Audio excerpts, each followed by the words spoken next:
Erika Kirk has slammed conspiracy theorists for peddling wild claims about her late husband, Charlie Kirk. Look, I'm all for questions being asked, but some of the theories that have been going around online have been absolutely disgusting. Here is Erika Kirk on Fox News. Trying to guess where Charlie is. Can I have one thing? Can I have one thing? Can my children have one thing? Everything was public. We will be building the most beautiful memorial for my husband at Turning Point USA, and it will be for the world to see, and it will be spectacular, and it will have basically museum style for our Charlie, for my Charlie. But can I have one thing? Can my babies have one thing where we hold it sacred, where my husband is laid to rest, where I don't have to be worried about some secular revolutionary coming and destroying my husband's grave while my daughter is sitting there praying? One thing. This is my husband. Yes, he was Charlie Kirk to the world, and I know so many people love my husband, and I am grateful for that. But this is my husband, and I want to be able to have one thing left that is sacred to our family, to my in-laws, to my babies, and to my parents. One thing. Joining us now for our panel is Josh Hammer, Senior Editor at Large at Newsweek, and Jeff Cruer, broadcaster and commentator. Thank you both so much for joining me. So powerful listening to Erika Kirk there. Josh, it just gives me chills. I mean, Erika has shown so much courage. I think the way that she has been treated by some of these conspiracy theorists and podcasters has been absolutely disgusting. You have been forced to respond to conspiracy theories yourself about Charlie's death too. Josh, can I get your reaction? How do you feel listening to Erika there? It's amazing to finally hear Erika Kirk speak out with some force. She by her very own admission has decided to take something of a back seat. Gabriella, she was citing the book of Nehemiah in the Bible for the proposition that when you are building, you have no time to try to lecture and to deal with nonsense. And I'm very sympathetic to that, but I think a lot of us were really hoping to hear her voice, and we Yeah. have now heard it. We have now heard it unmistakably. We have now heard it very clearly. That is a widow who is righteously indignant, who is defiant against the total unmitigated hyper conspiratorial gutter trash BS that has been flinging around really ever since her late husband was assassinated. And I was one of the earliest folks, I think, to start getting it really bad. Then the usual suspects, Candace Owens and folks like that, started moving on. Broadly speaking, from me to others, mostly to Turning Point USA staff, and ultimately including Erika Kirk herself. And I count myself in good company, frankly, that I have been part of this insane operation to try to smear and besmirch us, because I am right there with Erika Kirk among those who've been smeared by these terrible people there. They will not win, Gabrielle. These people will not win. And it was really amazing to hear Erika Kirk say all those things earlier today. I hope to see even more of that, hopefully, in the weeks and months to come. Yeah, absolutely, Josh. Couldn't agree with you anymore. Jeff, I want to get your reaction as well. I mean, the way Erika Kirk has been treated, when you look at some of the theories online, the way she's criticised for being strong and speaking out and doing media appearances, it's unbelievable. But as Josh just said there, she was just so powerful finally hearing from her. Well, I mean, I've been impressed with her from day one. I mean, she made courageous statements right after Charlie Kirk was assassinated. She went before the nation. She mesmerized the nation with her words. She uplifted all of us. She got us through this horrible tragedy with her leadership. She's going to be a fantastic leader for Turning Point. The attacks against her have been atrocious. But I do think when the trial occurs and when the evidence comes out, that's going to lessen. People are going to understand what happened. There's just a lot of questions right now. We're not getting a lot of information about this killer, Mm. and more of that will be coming out in the days ahead. But she's just impressed me from the very beginning with how she's handled it. Such poise, such grace, such courage. And I think her statements about this just right on the mark. I mean, it's outrage that she's expressing, but it's justified outrage. For you don't attack a widow like this and children that are innocent in Hmm. an organization that Charlie Kirk built and that is going to thrive, by the way, because it's going to grow bigger and stronger than ever now in his horrible death. Yes, it will. And Charlie will never be forgotten. He was the most Googled person this year. And so if there's any silver lining, it's that he's known by everyone around the world. Everyone knows his message. Look, I want to ask you about the BBC. It's had to admit it misled viewers again after suggesting that Donald Trump had called for Liz Cheney to be shot in the face. Now, as I mentioned at the start of the show, most media outlets did the same thing. I mean, that's what they were suggesting. But an internal memo acknowledged that BBC's coverage was inaccurate, but the BBC never issued a public correction. Josh, I mean, it's a pretty shocking claim to get wrong, to suggest, and then not even bother making a correction. Yeah, how many scandals does the BBC need to have until British taxpayers just pull the plug once and for all? I mean, I have a philosophical problem, Gabriella, with the entire notion of state-run media because I don't know, call me conspiratorial, but in my mind, whenever I think of state-run media, I immediately think of Pravda, of literal Soviet propaganda at the very height of communism. There's really nothing good down that road. A free and flourishing and independent press, I would argue, is a foundation and a bedrock for a free and flourishing democracy and constitutional republic. So I object on philosophical grounds. But even if you don't object on philosophical grounds to state-run media, surely you should object on grounds of just ranking competence, right? I Yeah. mean, this is hardly the first time that the BBC has been caught. We had yet another scandal recently at the BBC, a monumental scandal, probably the largest scandal in the modern history of the BBC, literally just a few weeks ago, pertaining to this deeply deceptively edited tape about Donald Trump, what he said versus what he didn't say on January 6th, 2021. The BBC, incidentally, also on various other international coverage, foreign affairs issues, their coverage of the Israel-Hamas war in Gaza has been nothing short of repulsive and atrocious. The Telegraph, the British newspaper, has recently been calling out just the sheer number of lies that they have told about that particular war over the past couple of years as well. So, again, I object to state-run media on philosophical grounds, but even if you don't share my sympathies, surely just being so utterly wrong and stupid and failing to even have the humility to make amends for it, to issue a retraction, to issue a correction, to basically just say, mea culpa, our bad. Surely that's not too much to ask for, I guess, unless you're a hoity-toity, snotty British public media tycoon like the heads of the BBC. Shame on them. Yeah, well, even Australia's taxpayer-funded media issued a correction. You know, of course, that their coverage was wrong, but they at least acknowledged that they got it wrong. Jeff, as Josh mentioned, I mean, this comes after that huge editing scandal where they deliberately, deceptively edited Donald Trump to make it look like he was inciting violence. Right. Well, can you say biased? I mean, it's obviously the biggest problem is they're horribly biased against conservatives, against people that are not leftists. They hate Donald Trump, obviously, because he's pushing a "Make America Great Again" agenda, and they went out to try to get him, and they deceptively edited. I mean, something that the world saw. It was so obvious, and it's something that they should pay for. I mean, financially they're liable for what they did, and it's just one series of mistakes and outrages after another. And I wish the British people could free themselves of the BBC and find more outlets that are telling the truth, because obviously the BBC is not telling the truth, and that's the problem.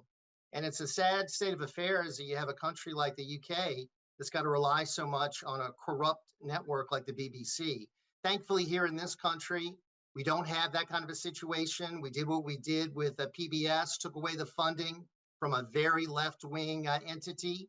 And I think now the free market should determine, what networks are the best as far as viewership goes. It shouldn't be forced from any government entity. Let's talk about Jasmine Crockett. She's running for the US Senate, and her ad is pretty hilarious. It's just a video of Donald Trump calling her a low IQ person on repeat, which I'm not sure is the best strategy for her, the best PR strategy. I think everything that I've seen, people are saying I agree with the ad. But she says that Mamdani's victory in New York City has shown her that she can win Texas. Listen to this. Let me tell you something. Mandami has not backed down whatsoever from his rhetoric against the president. In the Oval Office, he stood there and he said what he said about him being a fascist, yet he was able to win those voters. So Democrats that believe the only way that you can win is by being soft and sounding like a Republican, that is not true. What people are looking for are people that are tough and are fighters and are going to fight for them. Jeff, What are her chances? Well, on my show, Ringside Politics, we do an award every year called Turkey of the Year. And Jasmine Crockett was our winner for 2025 as our Turkey of the Year. She is an embarrassment. She's a joke. I'm sorry, she is low IQ. I think the president is right about her. She doesn't understand this is Texas. We're talking about the Lone Star State. We're not talking about New York City. We're not talking about Vermont.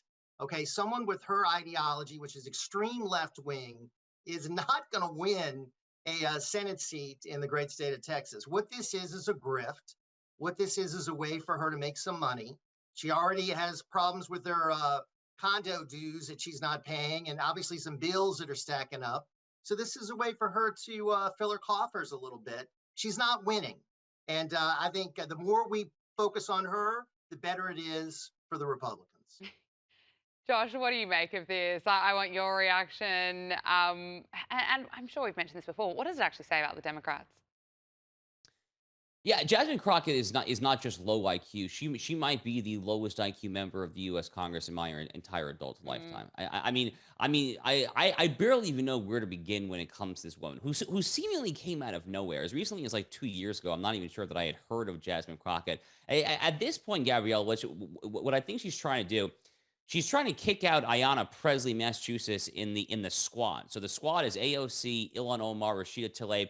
They're basically the John Lennon, Paul McCartney, and George Harrison there. She's trying to replace Ayanna Pressley to become the new Ringo Starr of the squad, basically. And I guess in order to become a rising star in the far left, the Democratic Party, you have to actually sound really stupid. So, for instance, the way that Jasmine Crockett talks, a lot of people don't know this. That's actually not how she naturally talks. Jasmine Crockett was educated at very elite private schools. She knows how to talk like a normal human being, but she puts on this oh, I'm just like off the street kind of vibe there. Again, because it's all part of the act. But whatever whatever the absurd parts about her whole public persona is, it pales in comparison to her actual public policy proposals. Just to give you one example, earlier this week, there was a clip that was going viral, at least in my social media feeds, of Jasmine Crockett calling for a tax reprieve, just calling for a cessation of taxation on Black people, which she says will be a way of doing reparations for Black people due to slavery. I can't think possibly of why that might not be a good idea. Oh yeah, I can think of literally like a million reasons as to why that is a grossly immoral, horrifically irresponsible, and utterly atrocious and egregious public policy idea. It's appallingly racist, but it's the way that she thinks. It's the way that she is hardwired, because she is hardwired to say the most extreme, clickbaity stuff imaginable that will get all sorts of plaudits in her left-wing blue-checked echo chamber, but have no resemblance whatsoever to the sentiments of the American people. Jeff is totally right. Texas is still Texas. I lived in Texas for 4 years. I know the state of Texas pretty well. They're not going to fall for this garbage next November. No, it's absolutely wild. But then you look at some of the left-wing media outlets and how they treat Jasmine Crockett. They call her a star. And then, I was watching a clip with her on MSNBC, and there were tears between Jasmine Crockett and the host because they got along so well. They're fawning over her. Let's talk about Gavin Newsom. He's unveiled his upcoming memoir. The book is called Young Man in a Hurry, a memoir of discovery, and it is scheduled for release February next year, less than a year before Newsom completes his second term as governor. Now, Newsom says that the memoir is a truly vulnerable book and a story of an outsider on the inside. Let's just take a look. A lot of people look at me, the stark white shirt, the blue suit, and the gelled hair, and they think, oh, I know this guy. I know this guy better than I'd ever want to know him. I get it. This is a story of a kid who always felt like he wasn't quite enough. This is a truly vulnerable book. It was incredibly hard, even painful to write. It's a story about living between two worlds, one of wealth and privilege, and the other of more modest upbringing, the outsider on the inside, the interloper who learned to feel comfortable in many rooms. I mean, we've got his podcast. We now have a book. Jeff, I wonder why he's doing this. I'm sure it has nothing to do with 2028. Right. I mean, my gosh, he's an embarrassment, for one. Is he trying to make us feel sorry for him? I mean, the vulnerable. I mean, give me a break. This guy has been the best thing for the state of Texas, the best thing for the state of Florida. He's driven and the all worst kinds thing of for Californians. Right. Driven all kind of businesses and people out of his state. I mean, he wants to live under his leadership. Look at what happened during the fires. I mean, look at how he's handled the riots. Look at what he has done as far as try to antagonize President Trump every opportunity he can. He's a phony. He's a fraud. He comes across as someone that doesn't have one genuine bone in his body. Of course, he's running for president. He's ramping up his rhetoric against President Trump to try to appease the far left in the Democrat Party who are obsessed with Trump derangement syndrome. They just want somebody that's going to attack Donald Trump. So that's what he's doing. And he's seeing Kamala Harris fall. So he says he's got the road to the nomination. Fine. Let them nominate Gavin Newsom. Again, I think that'll be a gift to the Republican Party. We'll see what happens. But then he is doing well in the polls. It's really hard to believe this, Josh, but Newsom, he's rising in the polls. The latest Public Policy Institute of California poll found that both Newsom personally surged in popularity in the second half of the year, and Newsom's favourability rating has gone up from 46% in June to 56% in November. Josh, why is that? I mean, is it working? Are people believing him when he's doing his bizarre social media strategy with his podcasting? Also on the book, I mean, we've just had Kamala Harris's book, and then her media tour was even more painful. And now we have Gavin Newsom's. I mean, haven't we had enough? Well, a couple of things going on here. One is that California is still a very left-wing state. I mean, there's just no ifs, ands, or buts about that. I remember when there was Gavin Newsom's recall election. This was a few years ago in 2021. A lot of people thought that would be a close election. It wasn't. Gavin Newsom won by a veritable landslide. I forgot the exact margin, 25, 30 points. It was a huge, huge margin back there in 2021. And he's crazy. He's also the first governor he's literally the first governor in the entire history of the state of California to see a population decline. So California, ever since it was established as a state in the mid-19th century, in every decennial census, every 10 years ever since that time, they managed to gain people because everyone wants to go to California. California dreaming. Hotel California. California is where you go to kind of live the American dream, the great Wild West, the new frontier, et cetera, et cetera. He's literally the first governor to be active governor when in the 2020 census, California's population declined since the previous census in 2010. So his policies are atrocious, but there's something of a Stockholm syndrome going on, I guess, in the left-wing mentality. I mean, you look at these outrageous policies when it comes to crime, when it comes to taxation, when it comes to homelessness, drug needles, all the above. And I guess they just say, you know what, sign me up for more of that. I'm just thankful personally that I don't have to actually do so.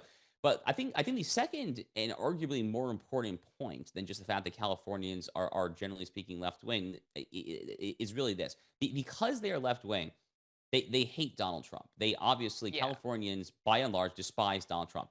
And if you can succeed in at least having the optics of opposing Donald Trump, of standing for tyranny and fascism and all these various buzzwords they toss about there, if you can successfully convey those optics, then your popularity in a left-wing state is set to rise. That's exactly what Gavin Newsom has done. That's half the point of his podcast and things like that, is to give off the impression, the optics of really standing against Donald Trump. Then you throw into the mix his outrageous redistricting operation there. So I'm not shocked that his approval ratings in California are rising. I personally, Gabriella, would definitely not approve of Gavin Newsom if I were living in the Golden State, but I am not shocked that Californians, by and large, are approving of him now. Let's talk about Ilhan Omar. Donald Trump has slammed Ilhan Omar, saying she does nothing but complain during a speech in Pennsylvania. That's for Minnesota, you know. That's called the Great Big Minnesota Scam with one of the dumbest governors ever in history. Donald Trump also taking aim at Tim Walz there. But Jeff, this comes amid questions about how much Ilhan Omar knew about this massive fraud scandal in Minnesota. What are your thoughts on that? Well, I think she knew a lot about it. I mean, I think Ilhan Omar is a fraud because we know that she married her brother, that she is someone that has allegiance to Somalia and not to the United States of America. Again, she's another person that has vile comments constantly about President Trump. She's part of this whole left-wing leadership of the Democratic Party. They're all, getting behind her and supporting her now that President Trump has attacked her. But I think this whole thing about the Somalian fraud going on in Minnesota is a big issue, and she's all intertwined in that. And it certainly hurt As you heard President Trump say about Tim Walz, it's hurt Tim Walz. I heard a commentator say it's the biggest scandal in Minnesota history. And I do think she is connected to it. I think she's connected to a lot of fraud. And I think we need to investigate her. And from what I understand, that the Trump administration is doing that. She should be investigated. And we've got to look across the country of how many others that are supposedly representing Americans do not have allegiance to this country. And that's what I think she represents, someone that does not have allegiance to the United States of America. Josh, an expert has told Fox News Digital that an ongoing decline in American assimilation and a deep fear of being accused as racist, that they are key factors in this massive fraud scheme in Minnesota that is coming to light. Of course, we know those details. Minnesota is facing one of the largest social services fraud scandals in US history, and prosecutors have since charged more than 70 defendants, with a large percentage of them members of Minnesota's Somali community. Would you agree that about those factors, that an ongoing decline in American assimilation and also this fear of being accused of racist, that they played into this? Oh yeah, 1,000% yes. Gabriella, I've been spewing this all the time actually on my show, The Josh Hammer Show. I've been beating this drum very hard. The assimilation paradigm in America has fundamentally failed. Frankly, it failed a long time ago. It failed probably decades ago at this point. You know, America has had the same legal immigration regime now since the Hart-Sellers Act, which was passed in the mid 1960s. We haven't changed our legal immigration, roughly the same number of 1 million-ish new legal immigrants a year, for the past 60 years. And there's all sorts of data showing that an increasingly high percentage of second and third generation immigrants from Latin America, from Spanish-speaking cultures, now speak Spanish at home. Just anecdotally, having lived in Houston, Texas, now living in South Florida, very heavily Spanish-speaking areas. You know, when I fly into Miami International Airport, good luck getting an Uber driver who speaks English. It's virtually impossible. I mean, this is an all too frequent occurrence, really not just in Florida, but in way too many parts of the country. And then you throw into the ultra combustible mix the uniquely toxic presence of a lot of deeply unassimilated Muslims who hold deeply anti-American, anti-Western civilization views. This is not exactly a new problem either. We know that Dearborn, Michigan has been an Arab majority, or trending towards an Arab majority town, for many, many years now. There was this horrific recent footage of the mayor of Dearborn shouting down a concerned Christian citizen, calling him an Islamophobe, because he had the temerity, he had the chutzpah to complain that Dearborn was renaming a street over a murdered Hezbollah jihadist. I mean, unbelievable stuff there. I saw one poll going back 2 years now. There was one poll that was taken less than 3 weeks after the October 7, 2023 pogrom by Hamas against Israel. There's one poll of American Muslims said that 57.5% of American Muslims thought that the Hamas pogrom, that this absolute horrific barbaric slaughter, was either justified or Wow. somewhat justified. Mm, That's disgusting. astonishing. Yeah, it I mean, really is. that in and of itself, I think, says really all you need to know about the state of current American quote unquote assimilation. Yeah, no, it's so concerning. We are running out of time, I'm afraid, but I need to get from both of you a winner, loser, and the wildest media moment of the year. And if we have time, the challenge for the leaders ahead. Jeff, let's start with you. It's been a massive year. I'd love to hear who you think the winner was, the loser, and yes, some crazy media moments. Lots of losers, lots of losers. I would say maybe Chuck Schumer might have been certainly one of the biggest losers on the Democrat side with the Schumer shutdown. He is losing his grip on the Democrat Party. Obviously, they're looking to AOC to be the next senator from New York. If she doesn't run for president, I don't think she's going to run for president. I think she's going to be the next senator. So he is losing his popularity, losing his grip. His handling of this whole shutdown issue was atrocious. So I'd certainly put him at the very top as far as losers of the year. As far as winners, I say Donald Trump. I mean, it's been an incredible start to his administration. I think he hit the ground running in the second term. He's learned from some of the mistakes that were made in Trump 1. And I think it's been an incredible 11 months. I mean, I think we are making progress in a host of areas. I wish the Republicans in Congress would give him more support. I mean, I wish we'd have a better RNC. But as far as President Trump himself, I think he's done an amazing job. And as far as some of the incredible media moments, I mean, I certainly think you had the the Coldplay concert where the couple was caught kissing. We That might have have been that, the most Jeff. embarrassing. Let's play it. That was absolutely wild. Here we go. Right. Yeah. Oh, look at these two. All right, come on. You're okay? Oh, what? Either they're having an affair or they're just very shy. I mean, that was unbelievable. It just went completely viral. Josh, I have to get your thoughts now. Winner, loser, wildest media moment. So yeah, look, definitely no shortage of options on either side. So my winner of the year is Marco Rubio, who I think was really born for this month. I think Marco Rubio, even when he was U.S. Senator, really aspired to be Secretary of State. Anyone who knows him at all knows that he is deeply passionate about foreign affairs, foreign relations. I think that he has been nothing short of an exceptional, a borderline historic, actually, Secretary of State. Looking at the sheer number of peace deals that the United States has orchestrated in the very first year of the presidency, he is well-spoken. He's articulate. He is absolutely crushing it currently in his Secretary of State position. My loser of the year, I think Chuck Schumer is a very, very good answer, by the way. But if I had to give, if I had to give another name besides Chuck Schumer, I would probably say Tim Walz for all the reasons that we just discussed. This is the single largest bilking of the United States taxpayer probably in the history of the country, and he knew it all along. And he just looks like an utter fool. Hopefully, frankly, his butt ends up going to the local penitentiary sooner rather than later. My challenge ahead would be Russia-Ukraine peace. That continues to be just this thing that just cannot quite be gotten there. The administration, they're trying so hard. They just can't quite do it, at least yet there. God willing, we'll have better news come 2026.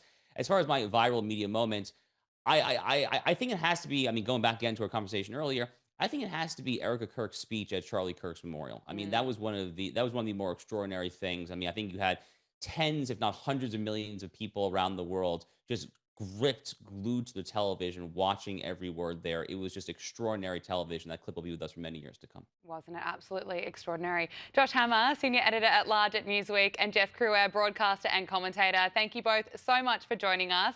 Wish we could have kept speaking for longer. Really appreciate you having both of you on the show. Thank you, Gabrielle. Thanks so much. Take care.